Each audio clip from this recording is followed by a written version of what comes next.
Happy New Year.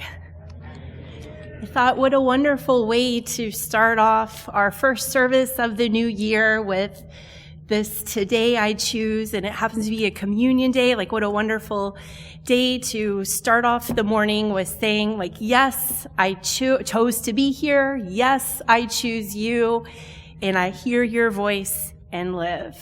So again, welcome to our New Year's service. As Shirley even mentioned this morning during our prayer and testimony, that this has been a tough year for quite a few of us. I know it's been a tough year for us. And yesterday, the very last day of the year, it ended in a very bittersweet day for us. Not just the Ohio State game. That field goal. No. But yesterday morning at 12:40 a.m., Brian's grandmother passed away. And so it's his mom's mom. And so it was just a very bittersweet day because we had moved her into hospice. So she was not doing well physically. She was not doing well mentally either. She had been diagnosed with schizophrenia and was having visions, and she was very, I'm not one to say that she's making anything up by any means, but she really felt like she was under spiritual attack most days, and so she was really struggling there. So she finally gave up the battle. She's back with her husband, who I know that she was missing quite a bit.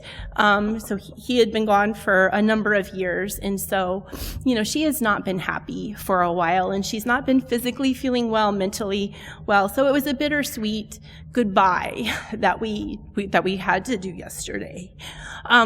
Part of the goodbye process was when we moved her from her assisted living room into her hospice area. How they make you move stuff out of those rooms pretty darn quick. I guess there's a waiting list. And so Brian and we took one of their desks, and the desk was still full of stuff. We were emptying it out. And one of the things that I found in her desk, and I know you guys can't see it very well, but I don't know if it's a Depression era thing, because my grandmother did the exact same thing. We found tons of these random papers everywhere, napkins, papers, address books, and she had written her prayers in all these papers. So we had all of her prayers saved. And I'm going to use one of her prayers that she had written down. I've heard this prayer before, so I know that she has copied it down from somewhere. But like some of her prayers, you can see how raggedy the papers are. And so she definitely would lean into some of these prayers more than others. And again, with her schizophrenia, she really felt like she was under spiritual attack. And so, along with our theme, Listen and Respond, is she knew that she was a beloved child of God. And her response in those times of panic, in those times of fear, when she really felt like demons were coming after her, she would lean into these prayers. And so I don't know, they just hold a special place in my heart that, there's some of them are so raggedy and just so touched, they're smudged. I could tell that she did that prayer. She responded in prayer over and over and over again. But one of her prayers that was especially raggedy, and I ended up having to type it up so that I could read it, it is called the servant's prayer or the worker's prayer. And I'm going to use that for our opening prayer this morning. So if you would bow with me. Loving God, before you I kneel, my master and maker, to offer the work of my hands.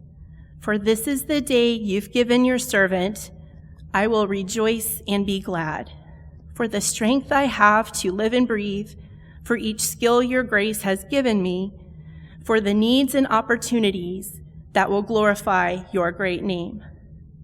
Before you I kneel and ask for your goodness to cover the work of my hands, for patience and peace to shape all my labor, your grace for thorns in my path. Flow within me like a living stream. Wear away the stones of pride and greed, till your ways are dwelling deep in me, and harvest of life is grown. Before you we kneel, our Master and Maker. Establish the work of our hands, and order our steps to seek your kingdom first in every small and great task. May we live the gospel of your grace, serve your purpose in our fleeting days, then our lives will bring eternal praise and all the glory to your great name. Amen. Listen and respond.